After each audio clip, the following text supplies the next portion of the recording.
na tumekuja kufanya mazoezi Karatu kwa sababu ya hali ya altitude kwa pako juu, na maana yake tukifanya mazoezi hapa adaptation ya hasa oxygen kwa wachezaji inakuwa nzuri. Kwa hiyo tunaandaa ili angalau tukifika Morocco tuwe tuna utimamu wa mwili ambao ni umetukuka. Vile vile hali ya hewa kama unavyoona hapa imefanana sana na hali ya Morocco saizi, in terms of joto range kati ya 14 15 mpaka 21 22. Kwa hiyo ni sehemu nzuri ambayo itatusaidia sisi hasa tukifika kule. Kwa hiyo hali ya wachezaji haitochukua muda sana kuendana na kule. Kwa hiyo hii pia itatuongezea kitu, na ndio maana tumechagua kuja hapa kuendelea na mazoezi. So far wachezaji wanaendelea vizuri.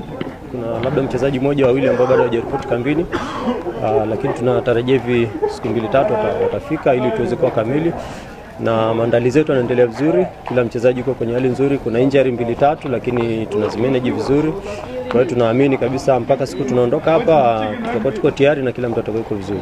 Hapa tutakaa kama wiki moja na nusu, siku 10 kwa ajili ya kuadapt hapa, then baada hapo mpango ulikuwa ni kwenda Morocco kwa ajili ya kucheza pre-tournament. Kwa hiyo I hope baada ya siku 10 tutakuwa tumemaliza.